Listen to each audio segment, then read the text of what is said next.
Estimadíssimos irmãos e irmãs, muito boa noite. Que bom encontrar cada um de vocês. É sempre um motivo de muita alegria, porque vamos juntos estudar, analisar, refletir a respeito dos conteúdos sublimes contidos nessa maravilhosa obra psicografada por nosso Chico, que veio a lume pelas mãos venerando do nosso Chico, através do benfeitor André Luiz, chamada A Vida no Mundo Espiritual. É uma obra importantíssima. Eu gosto muito de sempre ler o prefácio de toda obra quando vou iniciar.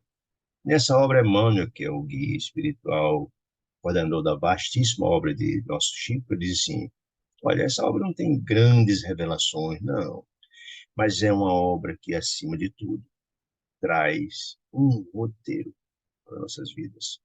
É uma obra suma importância no projeto de cada um de nós, porque, afinal de contas, é íncito, inerente a cada ser humano o desejo de ser feliz.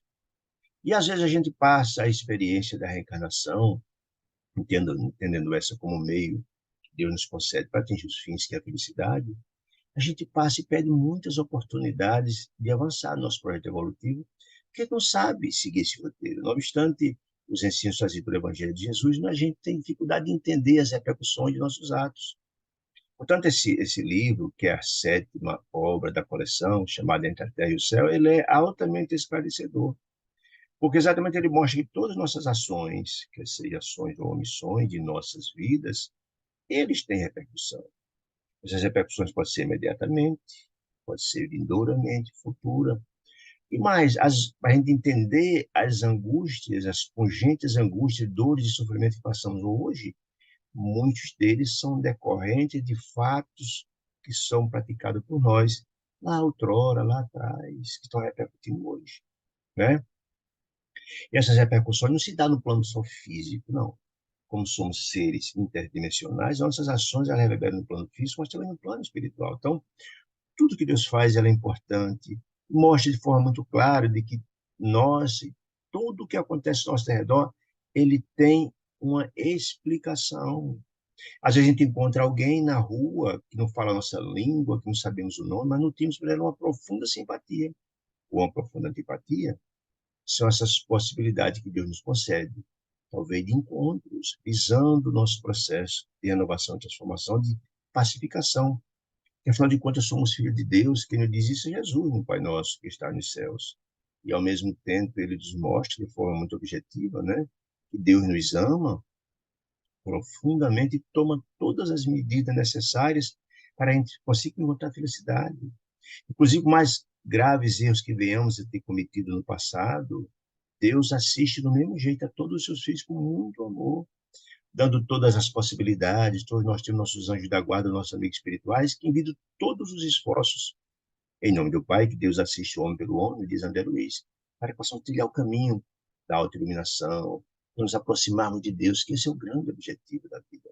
E a reencarnação é esse processo. Então, é uma obra que auxilia muito a gente entender, colocar os pés no chão e entender, meu Deus, será que eu estou fazendo a coisa certa? Será que eu estou aproveitando bem? Depois desse mais uma matrícula na escola da vida, porque a Terra é um grande educandário de almas, eu vou ter que voltar para casa, não é? Nós somos seres do espaço, né? Nossa casa é lá. Vamos ter que prestar conta, levar nosso boletim. Será que eu voltarei justificado? Ou terei que repetir alguma coisa, reprovado? Então, essa obra ela é maravilhosa para orientar a nossa vida. É uma verdadeira aula prática de evangelho. Tudo que a gente vê no evangelho, vê aqui na prática como se materializa diante de nossas ações. Então, é uma obra extraordinária, né? Vamos estudar hoje os capítulos 31 e 32 desta maravilhosa obra, certo? E mostra o desdobramento, como na verdade acontece, como falamos no começo, de muitos espíritos se entrelaçam em ações conflituosas que estão relacionadas nessa obra e vão mostrar que esses entrelaçamentos e esse desentendimento, etc., não é de agora, já vem de muito longe. Fatos acontecidos lá na Guerra do Paraguai, no começo do século, alguém podia imaginar, perguntar, mas escuta, mas por que esses encontros de repacificação não se deram antes? Porque os relacionamentos são muito difíceis, gente.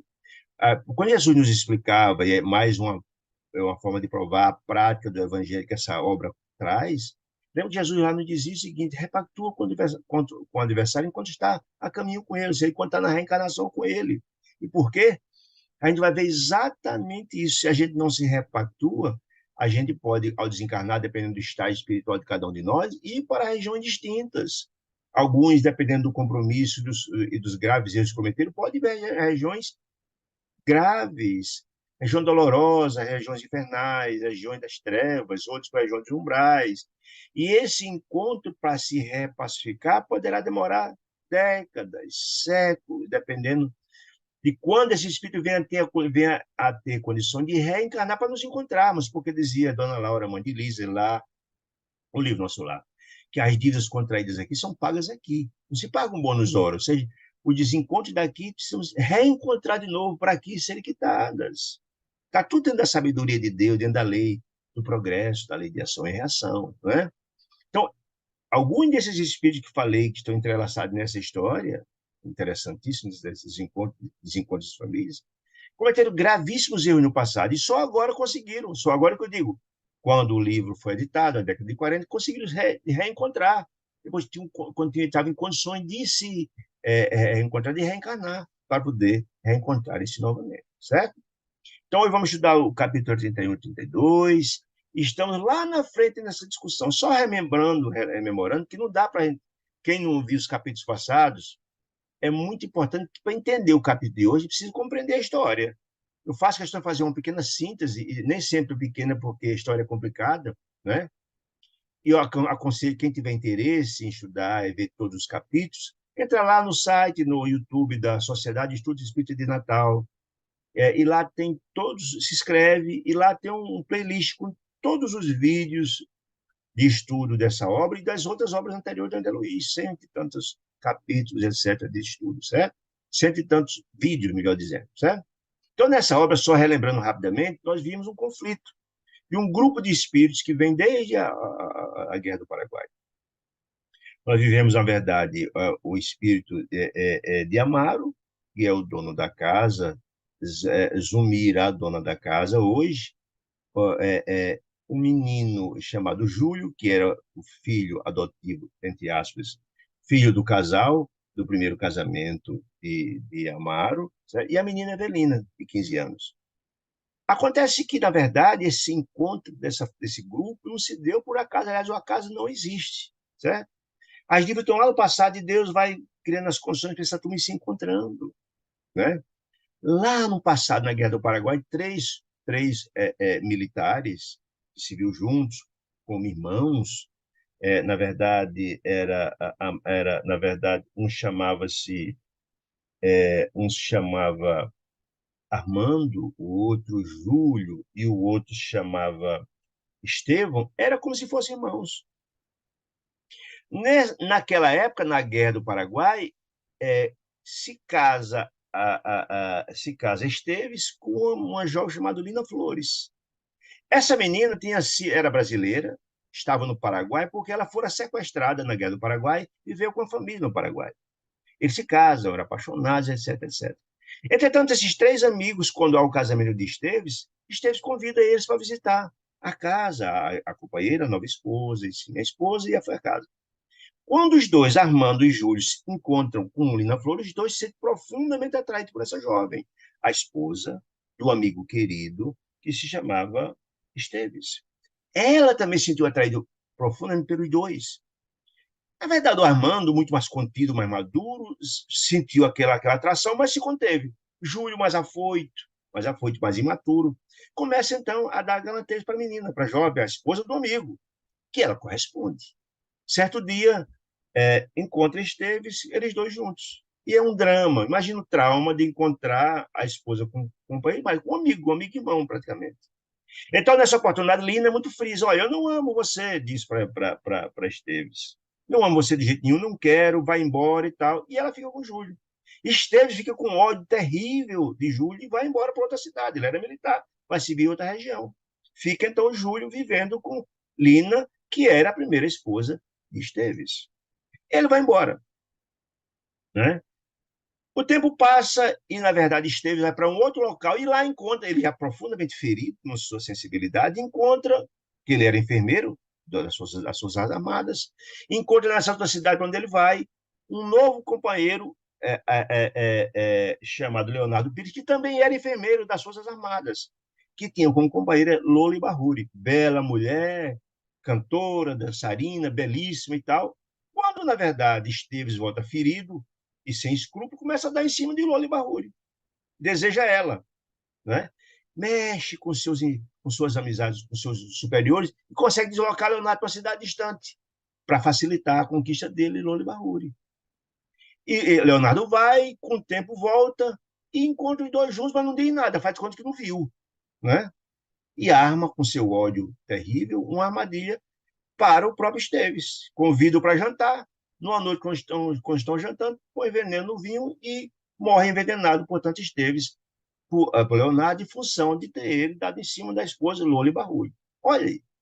E essas questões Esteves continuam. Desencarna revoltadíssimo Esteves por ter com ódio lá de Júlio, né?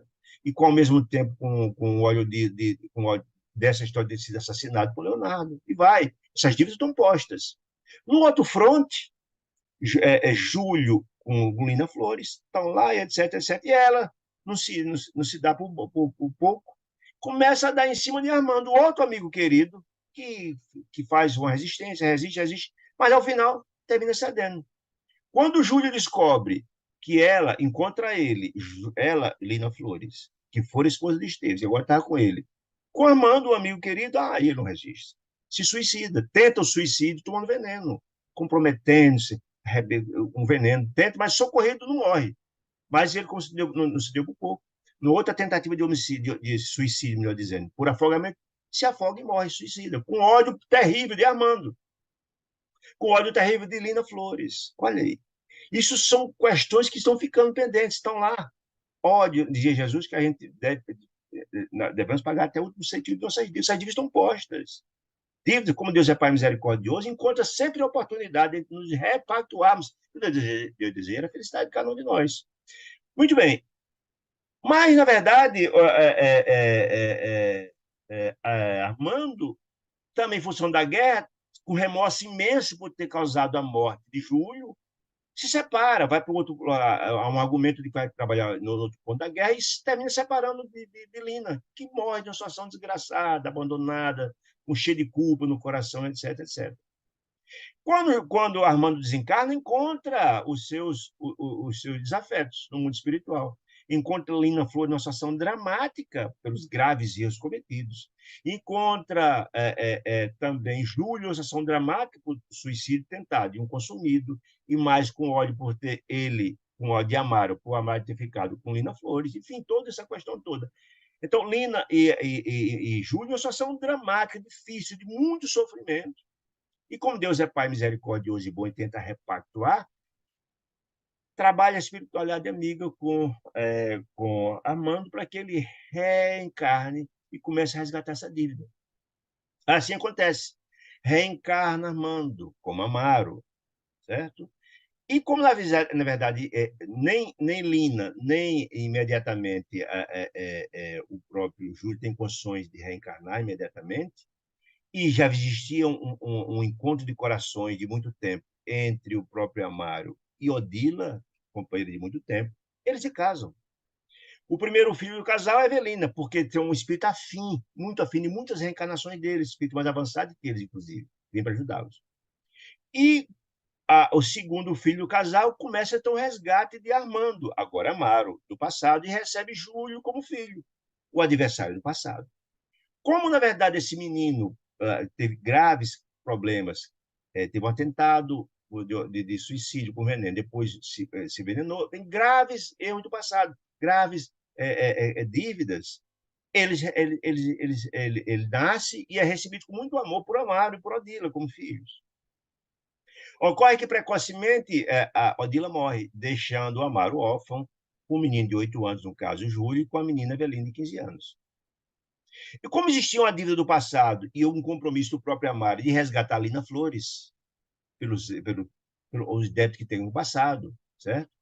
Ele, na verdade, contrai segundas núpcias com Lina Flores, que agora aqui agora é exatamente a Zumira.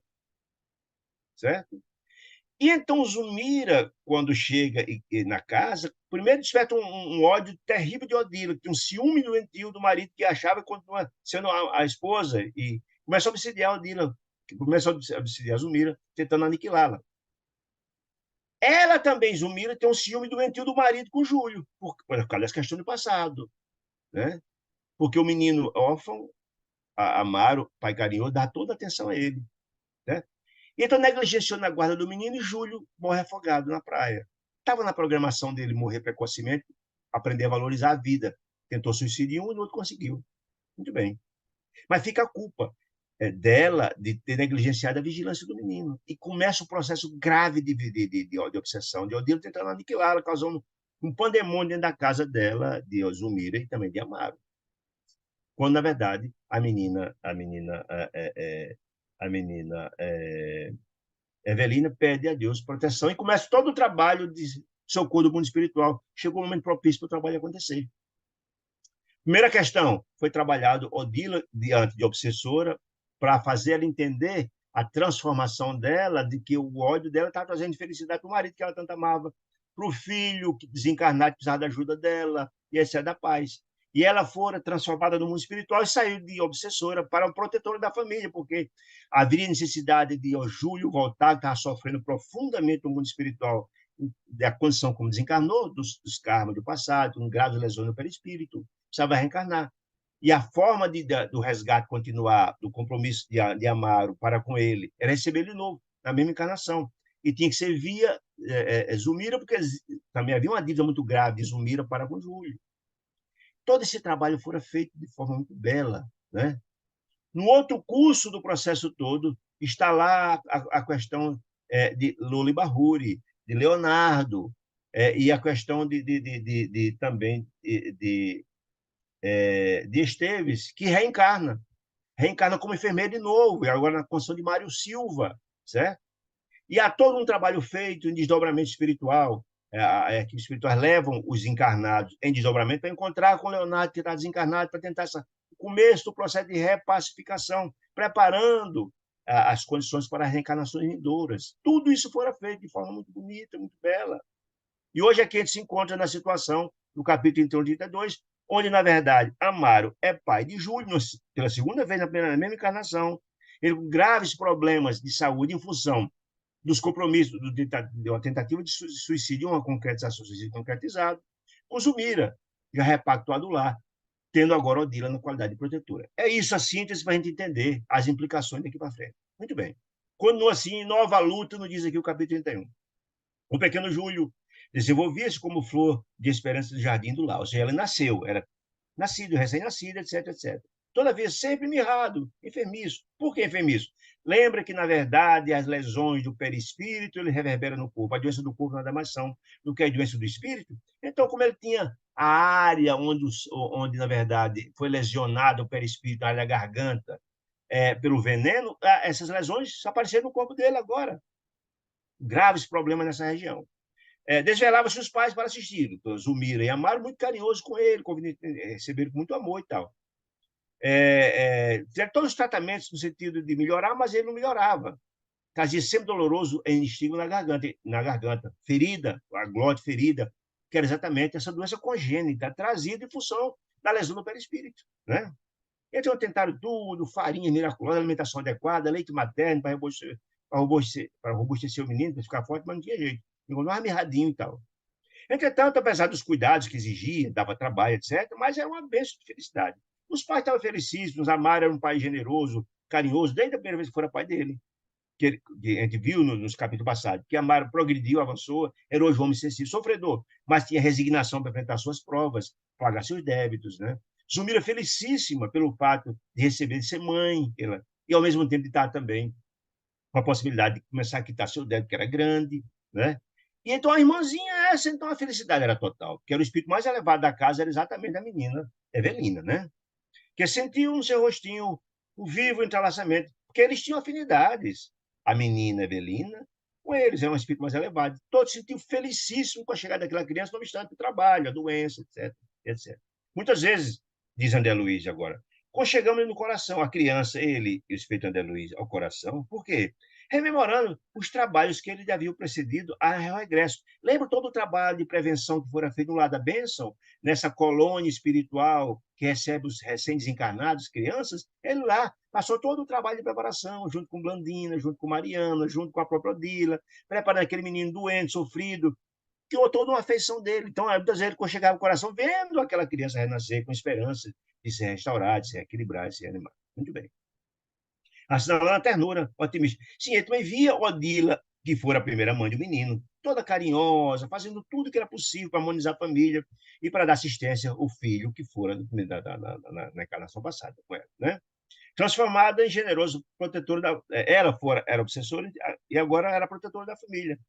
É, que acompanhava o desabrochado do menino. Todo mundo torcia, lutava muito para que a criança crescesse, né?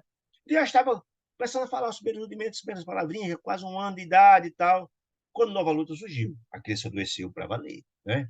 O inverno no Rio de Janeiro nessa época era forte, rigoroso, frio, pessoas espalhar gripe, um surto de gripe muito forte, tosse, por aí afora. A criança pegou gripe, aquela confusão toda, tosse e tal. Em todo canto havia as pessoas com agasalho, mostrando que, na verdade, está fazendo frio, né? E então a Evelina, então a Odila, correu então a nosso lar para procurar o ministro Clarence, André Luiz e Hilário, pedindo socorro dessa vez. Sempre ia buscar para Zumira, socorro, dessa vez foi para Júlio. O menino está com a amigdalite fortíssima, febril, prostrado, porque a garganta fechada, não podia comer, não podia dormir, respirava muito mal, aquela confusão, ele já era mirrado, já tem problemas sérios de nutrição e tal. Então, de imediato, Clarence e o grupo correu para a casa de Amaro, né? Chegando lá, um dia frio, etc, etc. Chegando lá e tal. Viu que o quadro, à vista, era grave, constrangedor de Sandra Luiz, porque quando entraram na casa, via a criança que gemia, semi-asfixiada, porque a dificuldade de respirar é muito grande. Quem teve crise amiga grave sabe, a garganta quase fecha. Se a garganta quase fecha, você tem dificuldade de respirar. Não consegue deglutir, comer, porque dói muito, né? E ele, pior, como ele tinha ferida na região da garganta, pior ainda a situação, né? No instante preciso em que o médico da família estava. Então, o médico da família, material, estava lá examinando o menino quando chegou Clarence com a equipe, né? Clarence passou a examinar o menino e tal, viu que a garganta minúscula apresentava uma placa grande, branquicenta, de pus, estava cheio de pus, com a respiração que se fazia angustiante, sibilante, que significa. É aquela quando você começa a garganta está com dificuldade, mas sabe que ela subiu? Tipo uma subiu, fica um pio, um piado, com a dificuldade de respirar, aquela confusão toda, que a situação era essa do menino, uma situação muito difícil. Então, Clarencio olhou com a cabeça e viu que a situação era muito grave. Viu que ali tem um enigma e descobriu logo que o menino estava com uma situação muito difícil, estava muito doente, né? E colocou com a finalidade de intuir o próprio médico, a mão direita, a destra na cabeça do médico, para tentar intuir ele com as providências a tomar, já que o caso era grave. De pronto, Clarence já descobriu isso tudo, né? Lembra que era o Ministério do Auxílio, era um ministro do nosso lar, portanto conhecia, compreendia muito bem, né? Zumira e Evelina, Zumira, a mãe da criança, e Evelina, a irmã, sem perceber a presença aqui espiritual, naturalmente, fitavam o médico preocupado, claro, o menino estava numa situação muito difícil. O médico examinando, todo queria saber o diagnóstico, doutor, e aí, alguma novidade, né? Após um certo silêncio, o médico voltou-se e disse, olha, creio que devemos procurar um colega imediatamente. Ele disse, um pediatra, eu sou clínico geral e tal, sou médico da família, mas a situação parece grave, eu preciso. Isso, a intuição que Clarencio deu, que o médico captou imediatamente, correu atrás de um pediatra. A irmãzinha correu para chamar. Sim, a mãe ficou logo muito angustiada, preocupada, começou a chorar, aquela confusão. Né? O médico pediu para procurar, foi logo procurar logo um pediatra, pediu a Evelina, a Zumiro pediu para procurar o pai, para chamar o pai rapidamente, que estava trabalhando, foi chamar, e daqui a pouco veio, chegou angustiado, preocupado, né? Zumira presumia-se a sós, na hora que a Evelina saiu para chamar o pai. E na hora que o médico saiu para procurar um psiquiatra, ou procurar o pediatra, ela ficou achando que estava sozinha, porque não estava, o espiritual estava lá, André Luiz, Clarence, e ela falou baixinho no ouvido da menina, do menino, esse, oh meu Deus, com tanto amor recebi meu filho que me enviaste, não me digas, não me deixes agora, pai, sem ele, por favor, salve-o, né? ela rogando a Deus para salvar a criança e a acusação da grávida.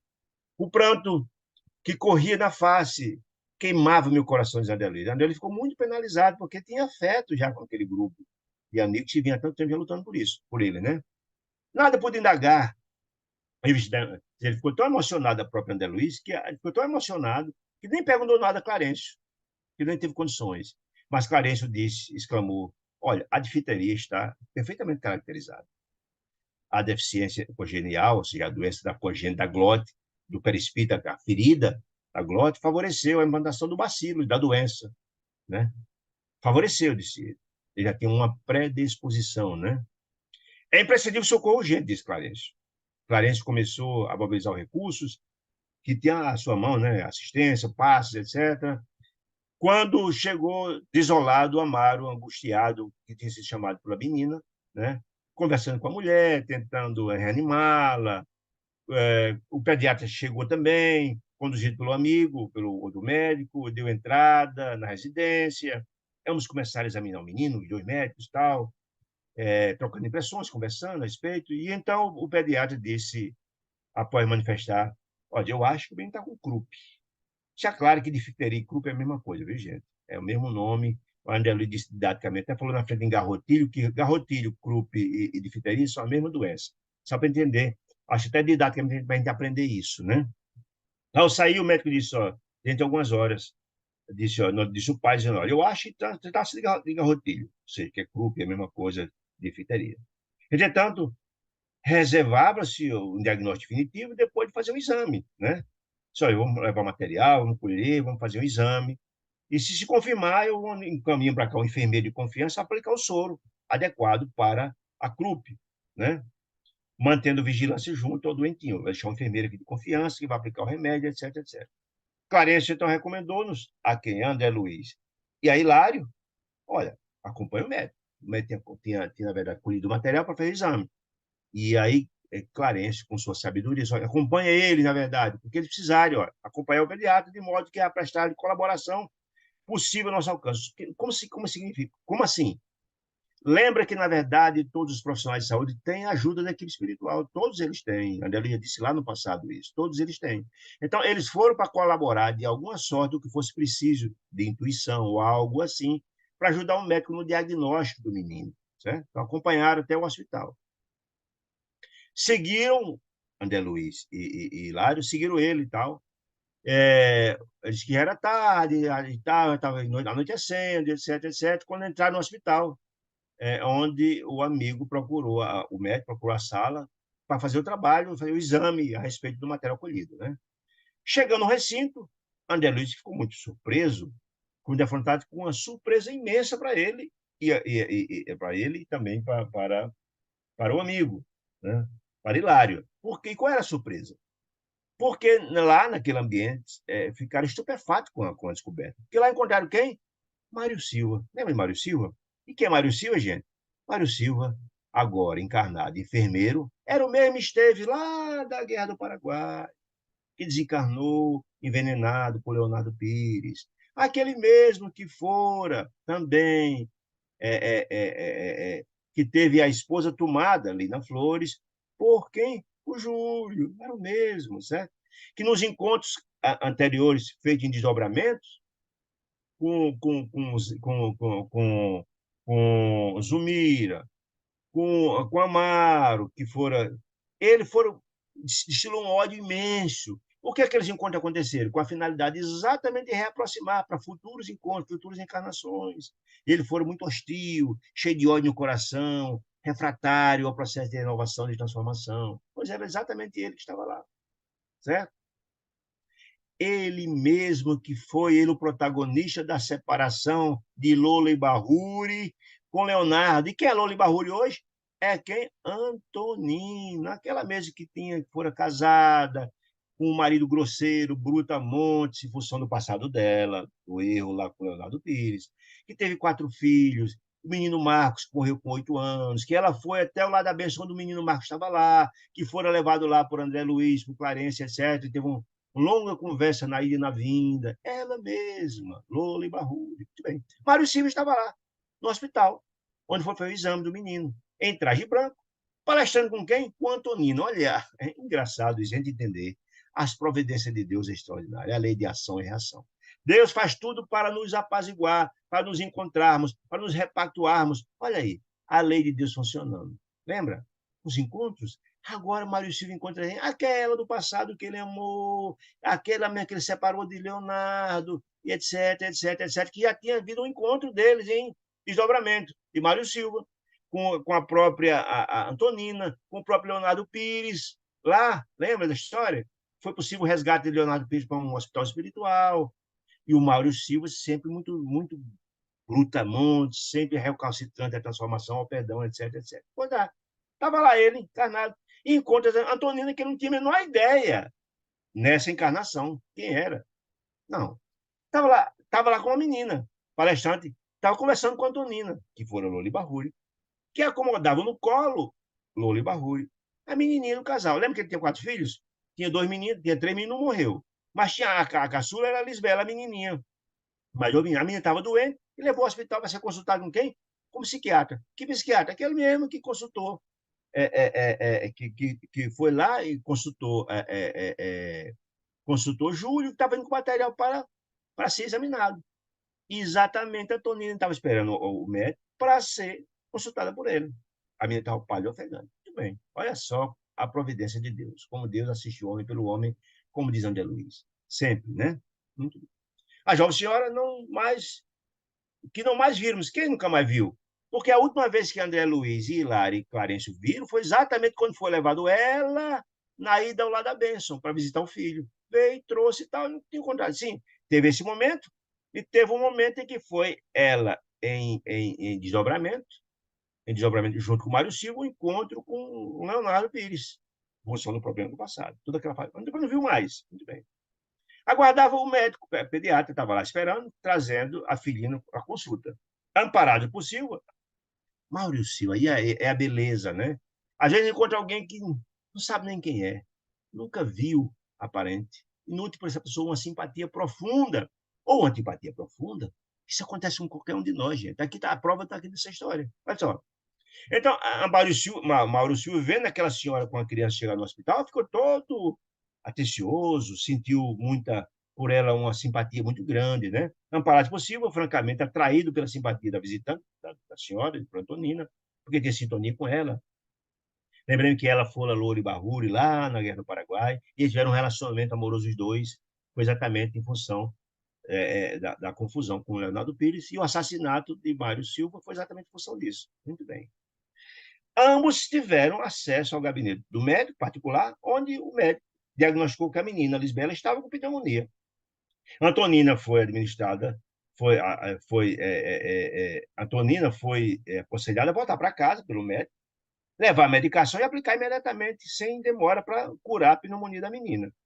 A penicilina era a medicação, certo? Mário Silva, de pronto, ele digamos assim, se voluntariou. Veja como é que as coisas são interessantes. Né? Se voluntariou. Nem precisaria disso. Não, eu posso ir com a senhora até a sua casa e aplicar o remédio da menina. Nutriu pela menina um profundo carinho, porque era filha exatamente da companheira que ele tinha muita sintonia, né? Prontificou-se aí e tal. Chamaria um táxi se ele, eu vou pessoalmente aplicar o remédio, a senhora pode ficar tranquila. Conversou com o médico, o pediatra, certo, se você quiser ir, pode ir, não tem problema nenhum. Agora, eu preciso de você que chegue aqui às 22 horas, porque tem um medicamento aplicado às 22 horas, eu trouxe aqui uma matéria para poder fazer o exame, constatado, você tem que ir urgente a essa casa, num bairro distante, para aplicar esse medicamento, que eu me comprometi com o dono da casa, tem uma criança numa situação muito difícil, com suspeita de clube. Olha aí, quem era? Júlio. Olha aí a vida como é interessante. Deus unindo todos esses pontos de conexão dos desencontros do passado, né? Olha que maravilha, né? Muito bem. O rapaz, Mário Silva, assumiu o compromisso de regressar, né? Pegaram o táxi e foram os três para a casinha onde morava a Antonina. Lembra que a Antonina era uma pobre mulher, que, na verdade, o marido abandonou com 4 filhos crianças, e ela sobrevivia com muito sacrifício para criar os 4 filhos, sozinha, porque o marido foi embora, grosseiro, brutamonte, foi embora e abandonou. O Marco morreu, o menino, e ficou as 3 crianças. Eu já vi isso lá nos capítulos passados. Muito bem. Ante o inesperado, André Luiz contando, o inesperado de esperar ali, de encontrar ali Mário Silva, E o mais, de que Mário Silva seria a pessoa escalada para ir até a casa de Amaro, desafeto dele, Zumira, desafeto dele, para tratar de Júlio, desafeto dele. Então, quando eles viram essa situação, ficaram desesperados. Puxa vida, isso vai ser uma confusão. Ele pode utilizar o seu ódio que tem para com Zumira e Amaro para matar o menino, por exemplo. Olha aí. Diante desse desesperado, eles voltaram imediatamente e começaram com a clareza. Ministro, a situação lá é grave. Encontramos lá Mário Silva, que estava conversando com a Antonina, e ele sabia dos laços dele com a Antonina no passado, etc. E ele é a pessoa que, segundo o médico, vem aplicar mais tarde o soro no menino. Olha que situação dramática. Tornando o quadro onde o pequeno Júlio piorava sempre. Fizemos um relato, onde ela explicando para o Clarence. Clarence escutou, ficou muito preocupado, né? Só não podemos perder tempo, disse Clarence. Dirigimos até a casa de Antonina. Vamos toda a casa de Antonina agora. Vamos preparar o terreno. Esse encontro que Deus está nos propiciando, se não for bem trabalhado e preparado, pode ser muito mais um compromisso muito mais grave para Júlio, para Amaro, para a própria Zumira e para o próprio Mário Silva, se ele cometeu homicídio. Olha aí a confusão. Né? Aí disse o ministro, a lei, que lei, gente? A lei de Deus, a lei de ação e reação, a lei do progresso. A lei está reaproximando os nossos amigos uns dos outros. E Mário precisa fortalecer-se para exercer o perdão. Perdão de quem? De Amaro, em Zumira, em Júlio. Porque ele tinha um ódio terrível. Por quê? Amaro fora aquele do passado, em que ficou com Lina Flores, que era exatamente hoje a Zumira. Foi ele mesmo que também, eu nem falei isso, mas a gente lembra dos capítulos passados, que, na verdade, nesta reencarnação, ele, Mário Silva, encontrou Zumira, que era exatamente Lina Flores, lá do passado, que ela o abandonou para ficar com Júlio. Ficaram noivos, mas que havia um compromisso espiritual. Ela acabou noivada e casou com Amaro no segundo casamento de Amaro. Olha aí. Então, o ódio aumentou ainda mais, potencializou. Muito bem.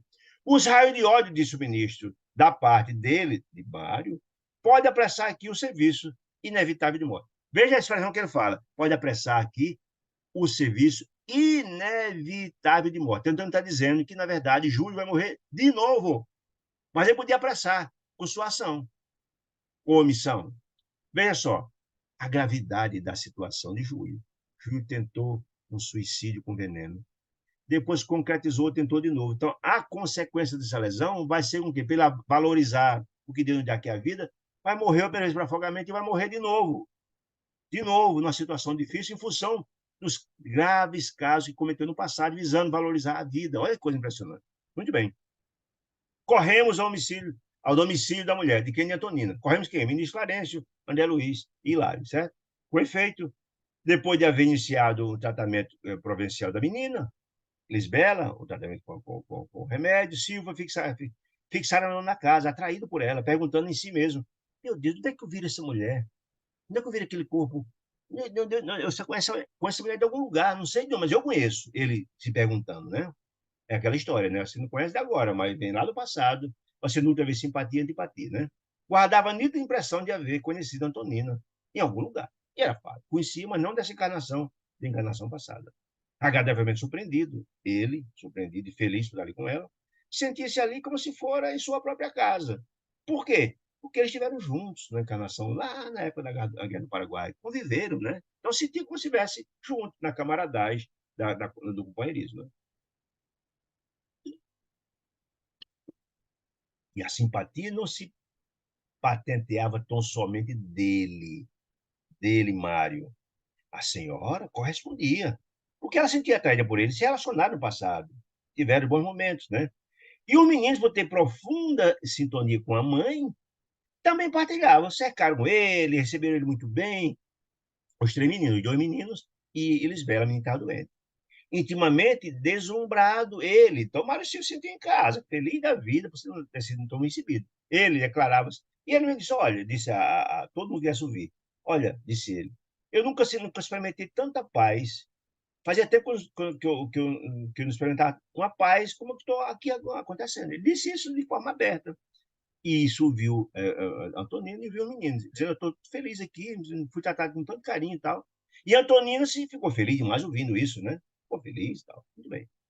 Percebendo que Haroldo, um dos meninos, e Henrique, os dois meninos de Antonina, gostavam de futebol, ele começou a falar sobre futebol, começou a falar e tal, aí pronto, aí conquistou o menino, né?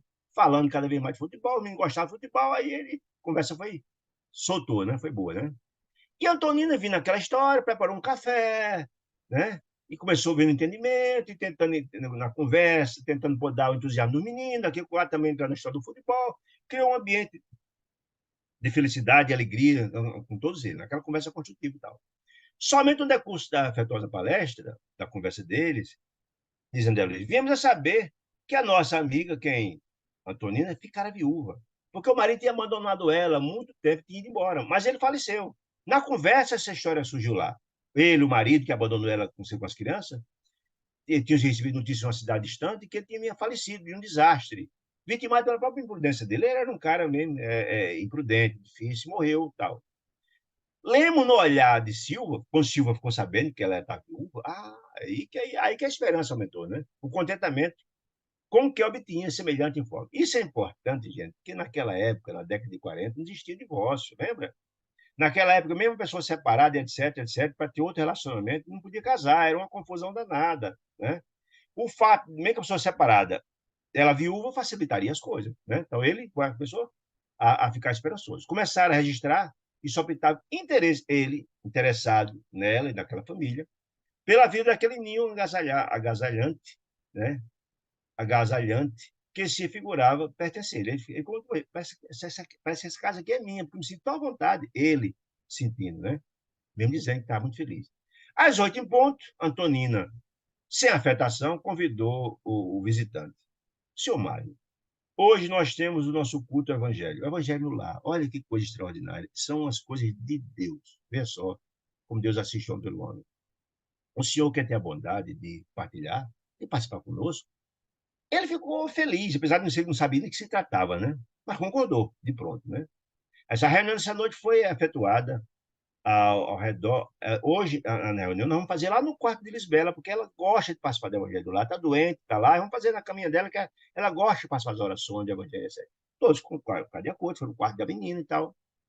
Botaram um copo de água pura, na história da fluidificação, nós sabemos, na cabeceira da cama, da pequenininha.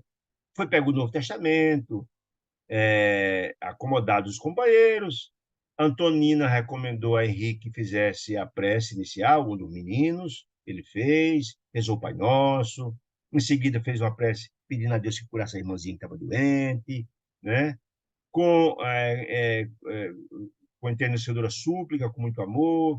Em seguida, olha aí, lembra-se que já na casa estava quem? Ministro Clarencio, André Luiz e Hilário, certo? Acercaram-se do recipiente da água, onde estava a água, fluidificando com remédio para curar a menina. Clarencio fluidificou, magnetizando a água, né? Por favor da menininha, que expressava confortadora a oração, ela ficou feliz, com a água então ia melhorar muito mais. E logo após, Aberage de Silva. Quem é Aberage de Silva? Clarencio, André Luiz e Hilário. Porque, lembra-se, ele tinha que preparar o coração daquela criatura cheio de ódio para encontrar os inimigos dele que destilavam ódio para evitar um problema de ódio muito grave. Então, esse aproximar de Silva que recebeu as irradiações de ministro Clarencio, etc. É só aplicar nele energias, fluidos, etc., etc., né? Magnetizando ele. E então perguntaram, quem abrirá o livro hoje? Perguntou o menino. Não é assim? A gente no Evangelho do Lar não pega, não abre o livro a esmo. Aí perguntou o menino: quem vai abrir o livro hoje? Com uma certa malícia, olhando para quem? Olhando para o hóspede, olhando para Mário Silva, né? Certamente o nosso amigo nos fará essa honra, disse a Antonina, né? E aí, indicando ele, Mário, ignorando como expressar a felicidade que lhe fluía do coração, acolheu o pequeno volume do Evangelho, segundo o Espiritismo, sob a atenção de Clarencio. A Clarencio estava lá, atenção de Clarence, que ele tocava o busto e as mãos, induzindo ele para abrir na página correspondente à preparação dele para o momento mais tarde. Olha que interessante. Influenciando-o para abrir na página correspondente, que traria preparação ao espírito dele para o encontro mais tarde. Olha aí. Para a descoberta do texto adequado. Era a preparação. Era a vacina que tem que aplicar ele para evitar que, na verdade, o ódio dele se destilar se acontecesse algo mais grave. O moço, algum tremo, nunca tinha participado de nada, não sabia nem o que era evangelho no lar, né? Era um camarada longe de religião, um cara meio grosseiro, etc. Era tudo novo para ele, sem perceber o amparo que envolvia. De quem? Do ministro Clarencio, né? Abriu em determinada página, passagem, que é como se agisse a esmo, como se agisse a esmo. Na verdade, estava sendo induzido pela espiritualidade amiga, passando o livro a Antonina e leu em voz pausada o versículo 25 do capítulo 5, as anotações de Mateus, do apóstolo Mateus. E qual era a mensagem, gente? Reconcilia-te depressa com o teu adversário. Não podia ser mais adequada, né? Por que reconcilia com o adversário, gente? Porque enquanto tem encontro no caminho com ele, nessa reencarnação com ele, para que não aconteça que o adversário te entregue ao juiz e o juiz não te entregue ao oficial para que seja encerrada a prisão. Era, na verdade, ali uma concitação ao perdão, à importância do perdão, a fundamentalidade do perdão, porque ele não perdoa, as criaturas que desencarnam com o coração cheio de ódio pelas pessoas, dá alvo aos processos de possessões, de obsessões graves, e nós ficamos ligados uns aos outros. E essa ligação uns aos outros, a gente não desliga, a gente não consegue seguir o nosso voo na busca desse instituto, nós estamos ligados, trocando ódio uns com os outros, encarnado ou desencarnado. Por isso a importância, o conselho de Jesus era fantástico, de você perdoar o quanto antes. Você se desliga, você está livre para seguir aos sabores mais altos. E aquela explicação que dei no começo, está lá no livro que a gente vai estudar daqui a 2 livros, a ação e reação está explicado lá, que se você não se reconcilia, dependendo para onde vai um ou outro, pode demorar décadas, séculos, para voltar a reencarnar junto para que, na verdade, seja repactuado. E quando isso, você fica impedido de alçar voos mais altos. Né? Então, essa mensagem podia ser mais apropriada, concitando o perdão, a importância do perdão urgente, né? Como diz Jesus. Não até 7 vezes, mas até 70 vezes, 7 vezes, como dizia Jesus a Pedro. Muito bem. A dirigente do culto, no caso Antonina, naquela noite, se revelava mais até retraída, pediu então aos meninos que fizesse explicasse o conteúdo daquela passagem, né? E os meninos, então, afirmando que sempre ele queria a paz na escola, e sendo na experiência que tinha, nos choques que tinha com os coleguinhas, mas sempre buscava se apaziguar, que era importante encontrar a paz e tal, buscando desculpar as faltas dos companheiros, o menino dizendo, de forma muito singela, né? Mas bacana, né? Haroldo, então, dos meninos, disse que a professora sempre sorria, contente. Quando ele tinha um desavenço com uma, tentava apaziguar, ela achava bacana aquele gesto de grandeza de uma criança, né? Quando ele via da boa vontade. E Henrique, o outro menino, salientou a ver, aprendido no culto lá, no caso do Evangelho lá, que era muito mais agradável o esforço de viver em harmonia com todos do que em confusão, em guerras, em atritos, etc, etc. Ou seja, a explicação vindo da criança toca muito o coração de todo mundo, né? Alguém com a idade até essa compreensão, né? Parecia esmorecer e tal, mas aí Clarencio foi até Antonina, colocou a destra, a mão direita na fronte dela, intuindo-a a um comentário, como que se impelia a um comentário justo da conversa, do comentário do menino de Haroldo, que falou lá na escola, e também falou a história de que o evangelho lá concita o perdão, etc. Haroldo indagou ela, dizendo, meu filho, de olho brilhante, como devemos interpretar, disse ela, o inimigo em nossa vida? Ela perguntou ao menino, como é que vamos interpretar o inimigo em sua vida? Aí disse o menino, mãezinha, a senhora nos ensinou sempre que conservar um inimigo em nosso caminho é o mesmo que manter uma ferida perigosa no nosso corpo, ou seja, a ferida está lá sangrando, doendo, sofrendo. Quem tem um inimigo é isso, aquela coisa fica aberta, não sara nunca, aquela dor é permanente. Então, me deu uma resposta extraordinária, mostrando que, na verdade, ter inimigo é uma ferida aberta, que fica dolorosa, dolorosa e não cura nunca, né? Enquanto não se houver o apaziguamento, perdão, né? A definição foi bem lembrada, falou a menina, falou a mãe, né? Muito bem lembrada, meu filho. Sem a compreensão fraterna, amorosa, que nos garante o culto da gentileza, sem ter essa compreensão da importância da gentileza e apaziguamento, sem o perdão, que esquece todo o mal, a justiça na Terra seria uma aventura intolerável, seria um palco de guerra, uma confusão eterna, seria um ringue, as pessoas se degladiariam, disse ela, né? Quem não consegue se perdoar, o tempo todo está se atritando uns com os outros, isso seria péssimo, teria uma vida profundamente desarmoniosa, desequilibrada, né? Além disso, disse ela, quando Jesus nos ditou a lição que recordamos, de se repactuar o mais cedo possível com nossos adversários, que recordamos hoje, se ela indubitavelmente considerava que a razão, olha que informação importante, que a razão nunca vive inteiramente do nosso lado. Eu posso brigar com alguém, não ter a compreensão, às vezes a culpa foi minha. Eu fico batendo, batendo, me achando, por egoísmo meu, achar que sou eu que tenho razão. Os outros não têm. Por isso não quero desculpar nunca. Né? Jesus está dizendo com essa história de perdoar o nosso adversário, não quer saber quem foi agredido ou quem foi agredido. Não, repatue, é bom, você se livra do problema. Está dizendo isso. E nem sempre, numa confusão, somos nós que temos razão. O outro pode ter razão também. Olha aí, foi interessante. Né? É o benefício do perdão, né? A importância do perdão. Né? Se formos ofendidos, é verdade, também ofendemos por nossa vez. Todos nós temos necessidade do perdão, porque quem somos nós? Nós cometemos erros também. Se a gente cometer erro e precisa de perdão, por que não devemos perdoar? No Pai Nosso Jesus dizia, perdoa nossas ofensas, assim como perdoamos nossos adversários. Ou significa o seguinte, eu só tenho o perdão de Deus sobre as ofensas que cometo, se eu tiver a capacidade de perdoar os outros. Enquanto não, não tenho a capacidade de ser perdoado, porque se eu não perdoo os outros, como é que eu quero perdoar o perdão de Deus? Olha aí. É tão didática a oração Pai Nosso por isso. Você quer ser perdoado? Tá, então, mas você perdoa nos outros. Você mereceu perdão. Né? Questão de reciprocidade. Né? Muito bem. Diz, continua Antonina, precisamos desculpar os outros para que os outros também nos desculpem. Todos nós temos necessidade de perdão. Se enlouqueceríamos, que nós cometemos erros. Não perdoasse ninguém, nem a nós próprios, do alto perdão também, gente. Somos criaturas falíveis, cometemos erros, falando do perdão dos outros e nós também. Né? Quando, disse ela, quando abraçamos o ideal do bem, olha que inspiração extraordinária. Lembra qual é a profissão de Mário? Mário é enfermeiro. É uma profissão que cura as pessoas. Olha o que ela diz aqui. Quando abraçamos o ideal do bem, inspiração importante, compete-nos tentar, por todos os meios ao nosso alcance, a justa conciliação com todos os que se encontram conosco em desarmonia, prestando-lhes serviço para que removam a conceituação a nosso respeito. Olha, se você é uma criatura que vive curando feridas, que vive ajudando os outros, como é que você pode nutrir em seu coração sentimento de desgosto? Né? Não, nós devemos dizer, ó, buscar conciliação, todos os meios buscar conciliação, porque você sabe muito bem que a desarmonia causa doenças, você sabe disso, né? Se você vive curando os outros, mais uma razão para estar também sempre buscando se repactuar com os outros.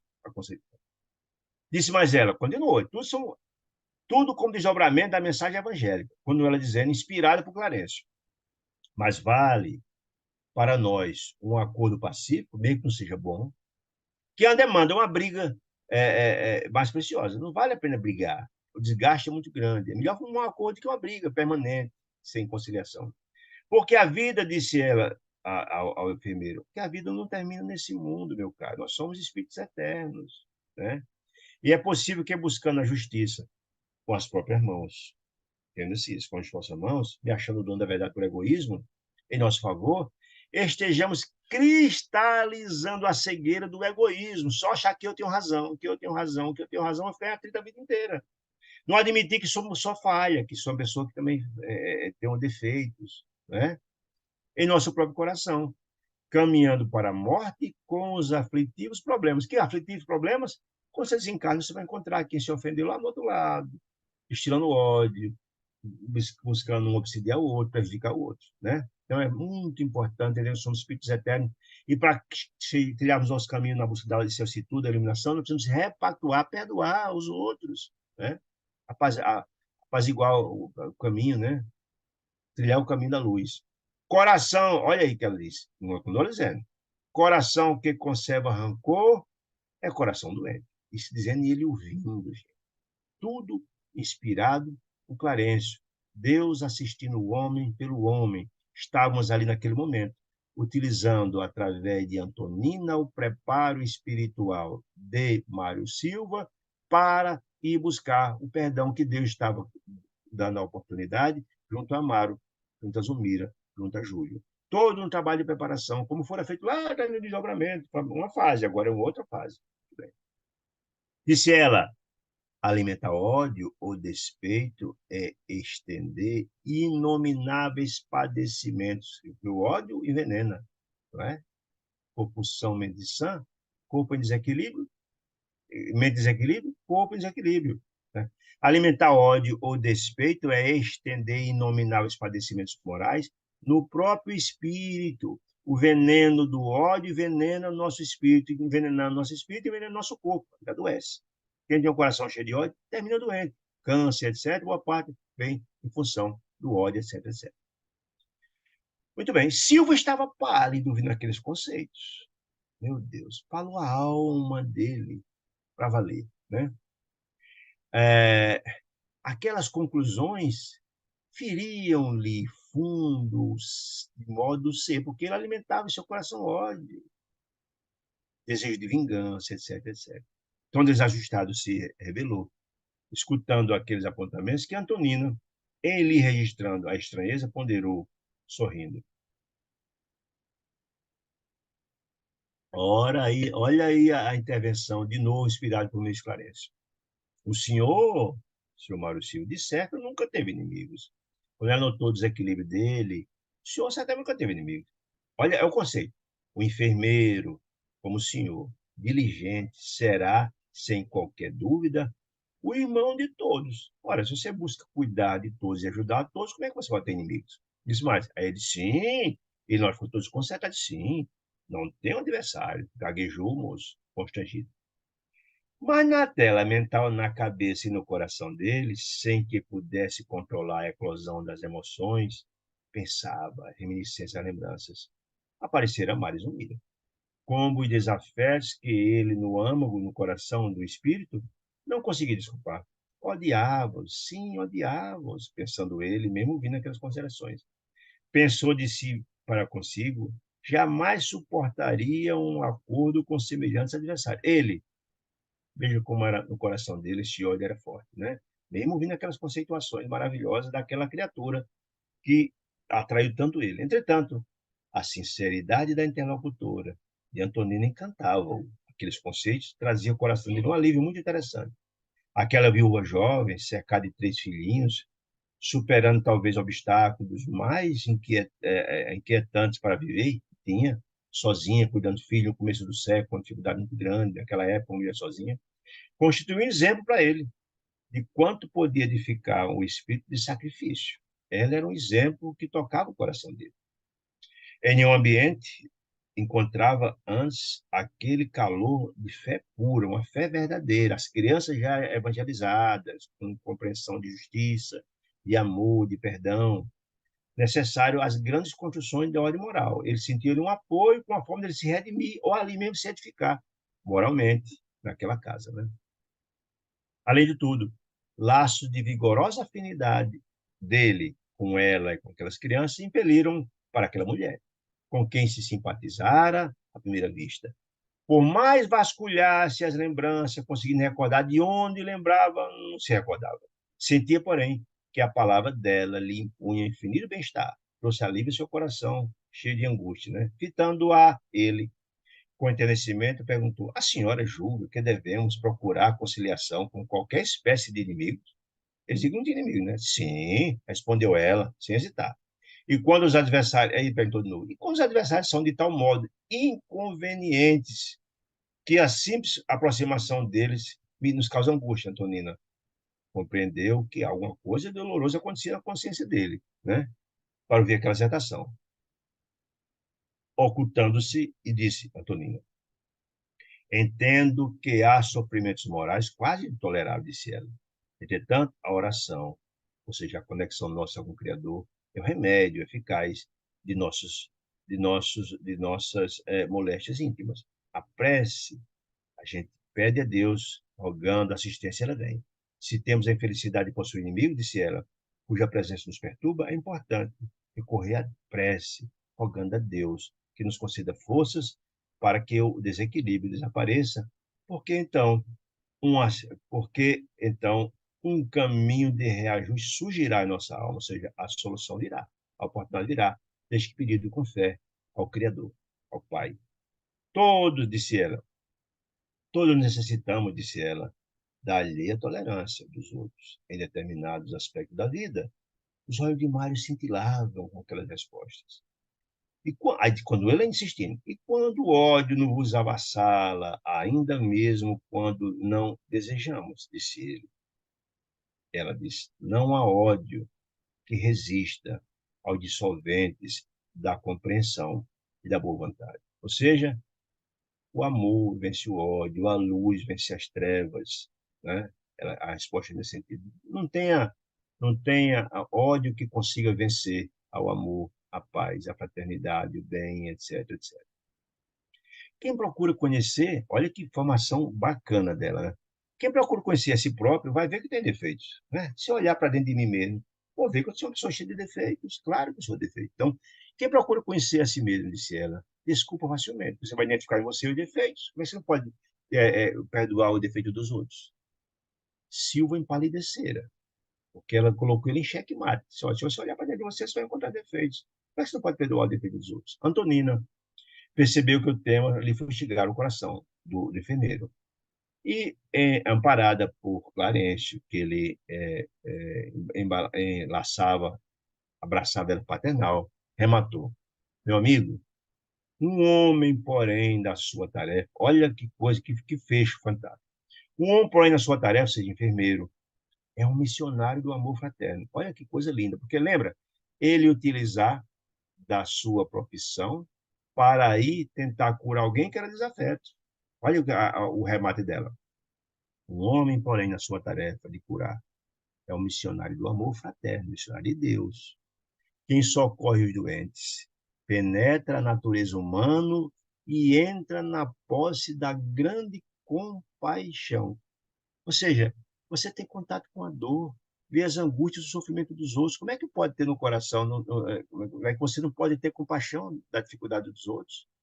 Não pode guardar ódio de ninguém. Você tem que colocar a sua profissão que você escolheu, que cura os outros, para assistir os outros. Você conhece a dor alheia, sabe as decorrências das dores, dos complexos, dos sofrimentos e das angústias.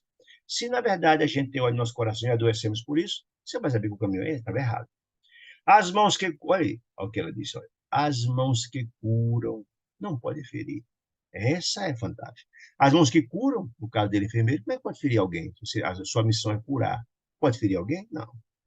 Em seguida, o menino primogênito da casa fez a prece de encerramento, mas essa mensagem ficara ecoando no coração dele. Havia um café, compraram um bolo humilde, a conversação conseguia animada. Todo vida ele olhou no relógio e viu que chegou a hora da retirada dele, que tinha a missão que o médico deu de aplicar o remédio no menino doentinho. Deu instruções à Antonina quanto à medicação e pediu respeitoso para voltar de um dia imediato. Eu queria voltar aqui e tal, não somente para visitar a Lisbela, doentinha, mas para estar com vocês. Se tão feliz, se tem em casa, tão bem recebido. Ele e as crianças aqueceram, felizes. Também não tive simpatia por eles, é natural, né? Felizes, afirmando que seria um prazer, seria muito bem-vindo e tal, tal, tal. Consentimento de novo olhar, de brilhar olhar, ele, com a esperança, o coração, que ele era um cara duro, depois daquele encontro de amor e etc., com aquela família, né? Com um brilho no olhar, seguiu a noite com quem tiver encontrado uma abençoada esperança, com o encontro do novo destino. Aqui a gente termina esse capítulo, que é a nova luta, que é exatamente a luta para sobreviver do menino Júlio. Muito bem. Começamos, então, o 32, chama-se recapitulação. Mostrar o porquê que, na verdade, Júlio precisou recapitular a experiência dele.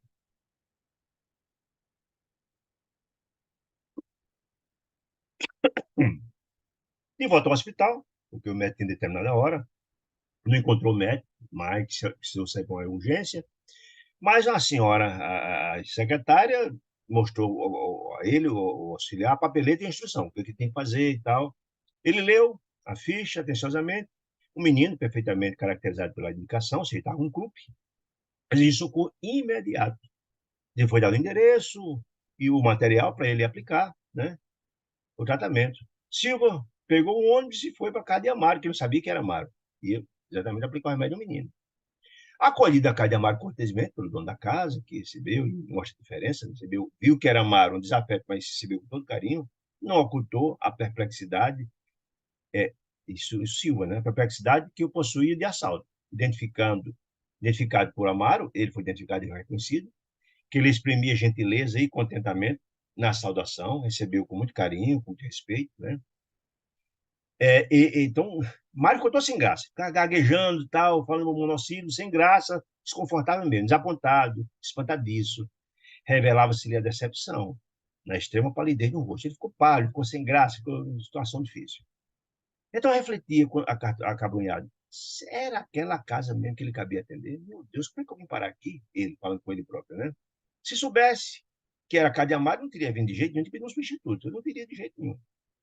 Não pretendia me aproximar dos afetos, dos quais havia distanciado e tinha ódio. Abominava o homem que lhe furtara a noiva, que ele era noivo, quando ela acabou noivado para casar com Amaro. E não podia lembrar-se de Zulmira sem observar-lhe tocado de insólita aversão. Muita vez, disse ele, pensando ele, rememorava o passado, calculava quanto ao melhor meio de aniquilar a existência. Queria matá-la mesmo. Olha que coisa terrível, um ódio terrível, né? Porque ele competia revê-la. Ele. Por que ele competia? Ele falou, como é que isso pode acontecer exatamente comigo? É Deus assistindo pelo homem, deseja a repactuação de seus filhos. Mas ele estava intrigado. Por que salvar o filho? Como assim? Eu? Olha que conversa é essa? Ele não sabia quem era. Por enquanto, ele não tinha a menor ideia que aquele menino que estava ali era a reencarnação de Júlio. Chamava Júlio também. Ele não tinha a menor ideia. Mas só o fato dela ser filha de Zulmira e filha de Amaro, para ele, já era o fim do mundo. Né? Se experimentava ímpetos de. Como é que eu vou salvar o filho dela se eu tinha intenção de incendiar a casa dela? Um ódio imenso. Entretanto, algo interferia. Chegou a ter esse sentimento, pensamentos horríveis, algo interferia em suas reflexões. O que era? Antonina e os filhinhos no culto do Evangelho, que trouxe aqueles ensinamentos extraordinários do Evangelho, que trouxeram valores ao seu coração, que fez ele refletir. Tomavam-lhe a tela mental. É a providência divina, não é, gente? Porque se não fosse a providência divina, provavelmente, se não fosse essa parte, certamente ele cometeria o homicídio com o menino quando encontrassem lá. Né? Parecia-lhe ouvir de novo a palavra meiga de Antonina, a sincera daquela mulher valorosa, repetindo no coração.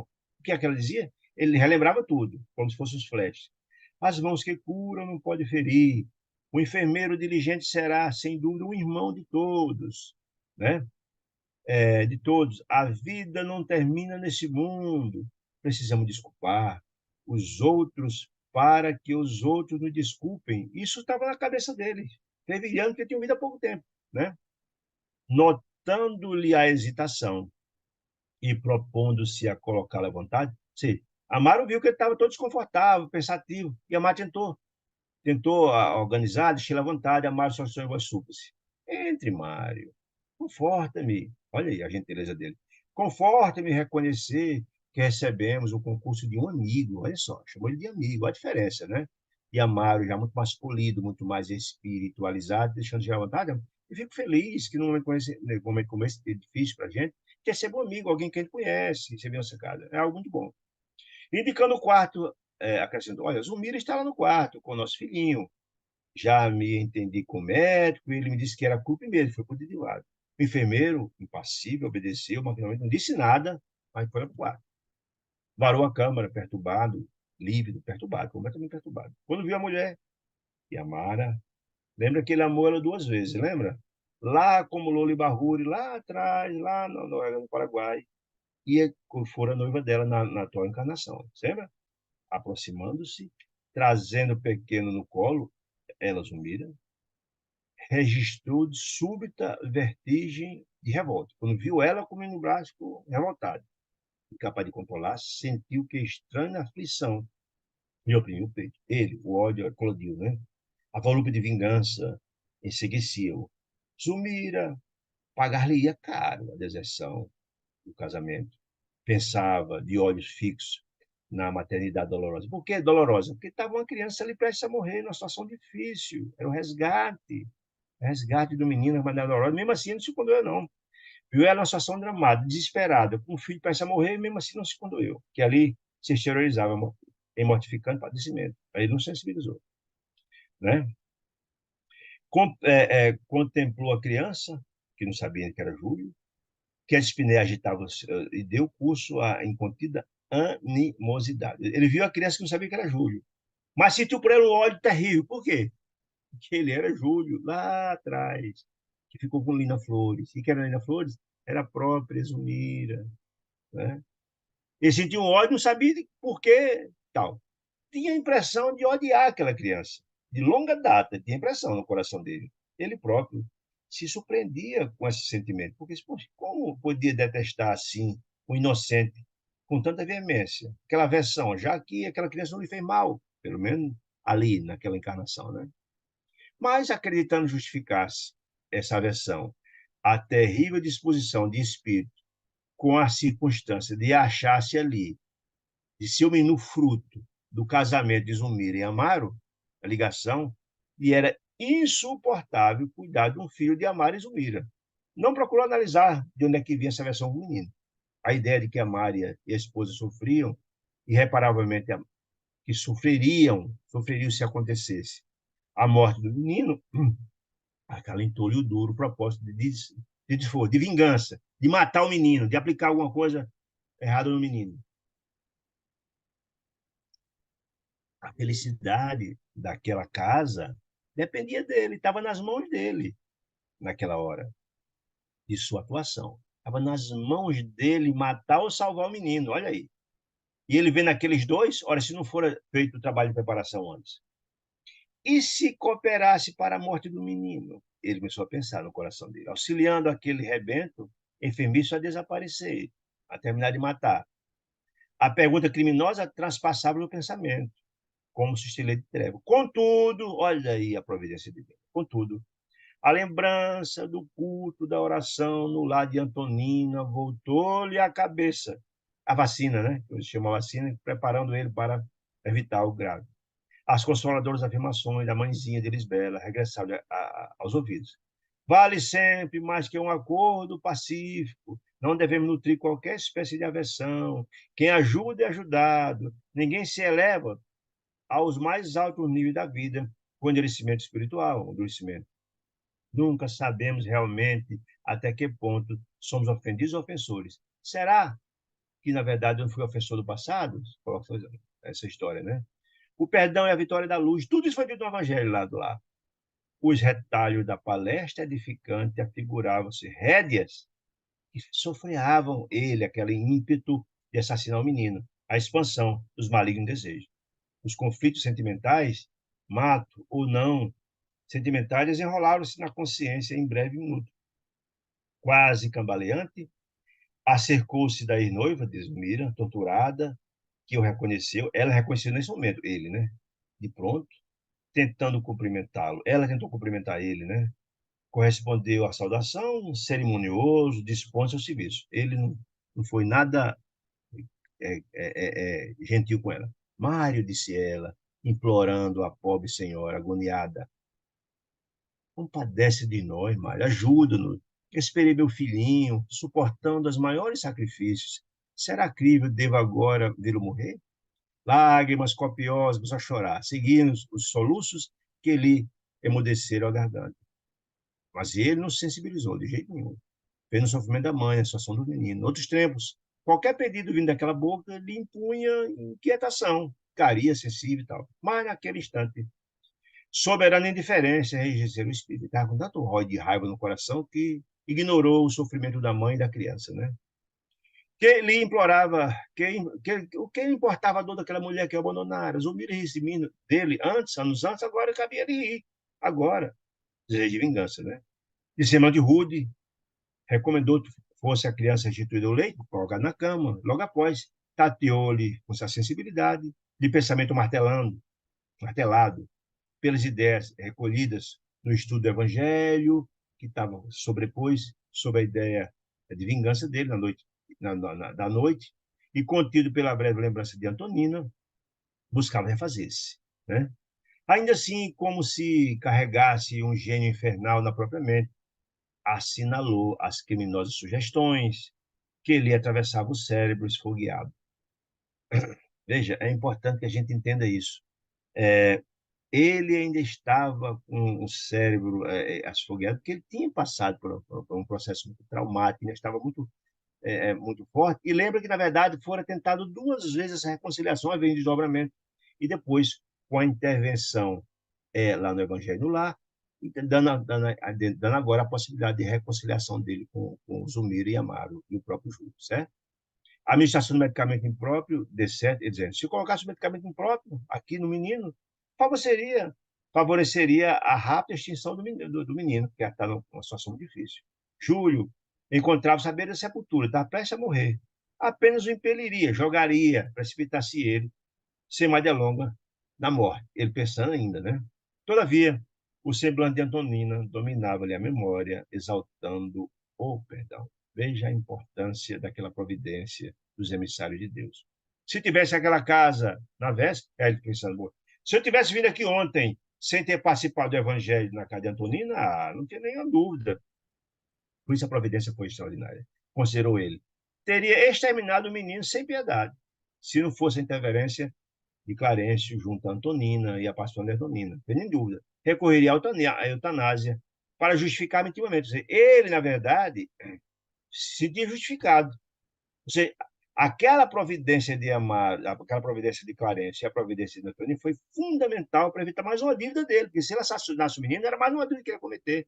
E mais também um débito diante de Amaro, do próprio Júlio e da própria Zumira, certo? Então, a providência foi sublime e resgate, né? Naquela hora, porém, os princípios evangélicos de fraternidade e conciliação, como pensamentos intrusos, atazanavam a consciência dele, eram preponderantes.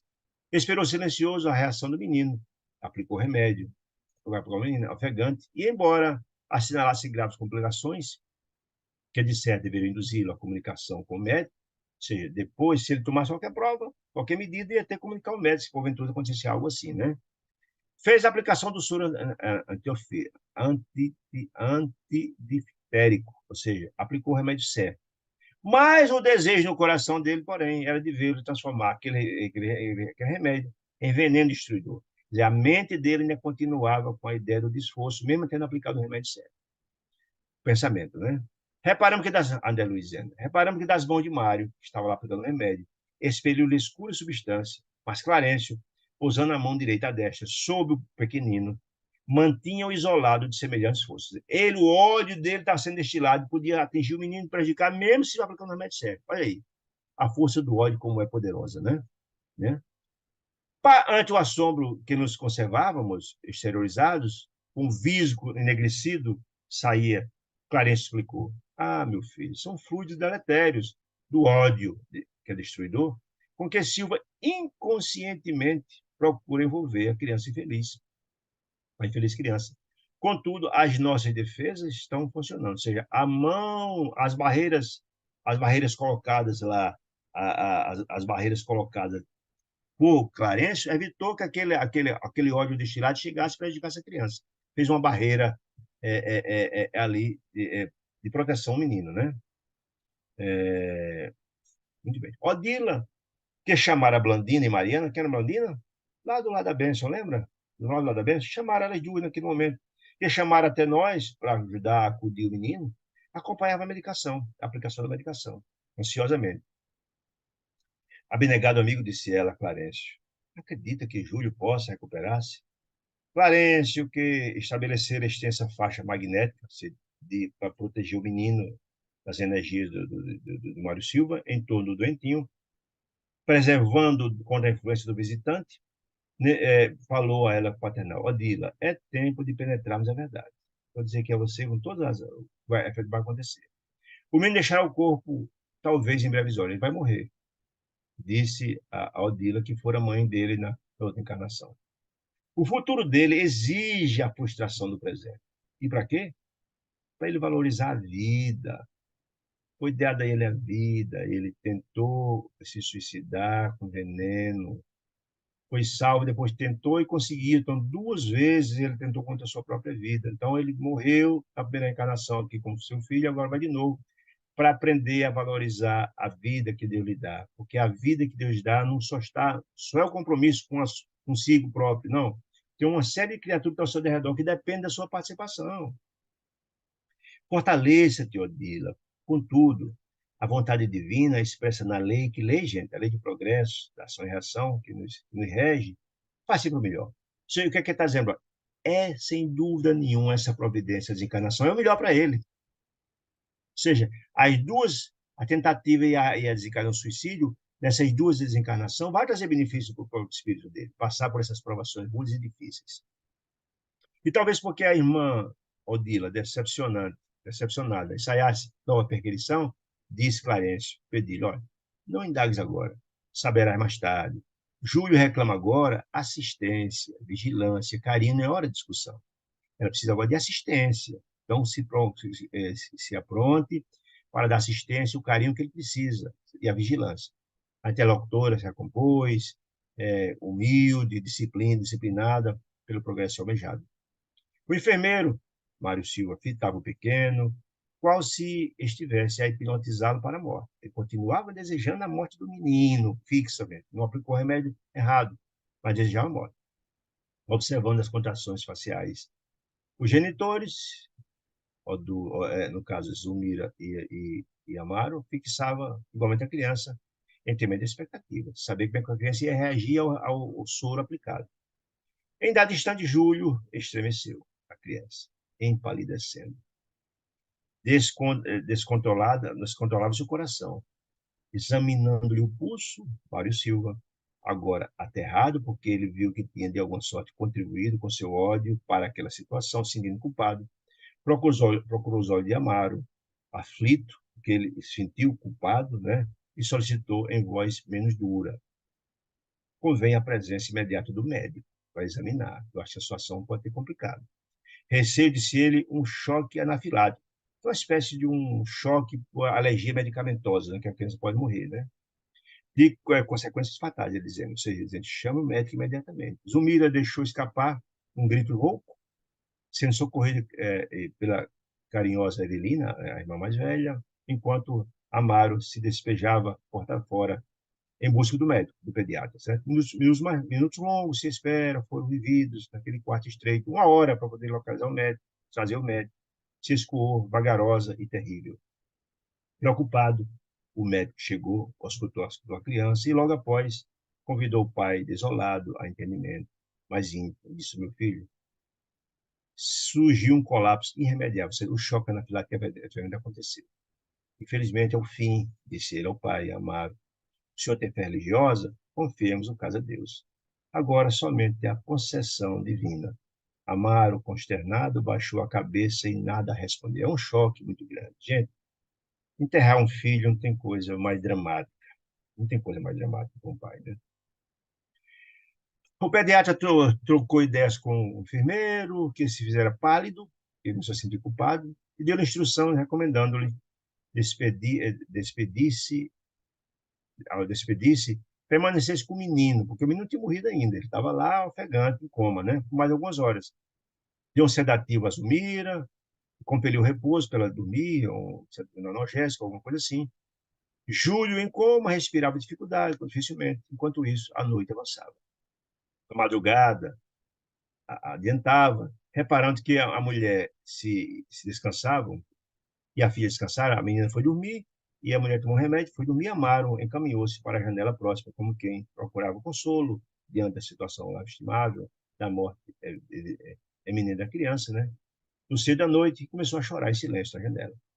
Ao lado da criancinha, agonizante, Mário Silva, o enfermeiro, observar a atitude sofredora do pai e da criança. E humilde, reconhecendo-se tocado no imo da alma. Porque ele, falando consigo próprio, por que lutar contra semelhante inimigo? De onde é que vem esse ódio? Não pode ser só de agora, ele começou a pensar. Amaro assemelhava-se a uma estátua de martírio silencioso. Estava ali, cabisbaixo e vencido, no lar, modesto, em que era um homem de bem, devotado à retidão, era uma pessoa correta, etc. Cometeram erro no passado, cometeram, mas era um homem correto. De certo, já havia amargurado muito. Por quê? Lembremos a situação. O pobre do Amaro, ele tinha guerra de passado, é fato, mas só naquela encarnação ele sofreu 3 mortes na família, lembra? Odila, a primeira esposa, deixando órfão de 2 crianças.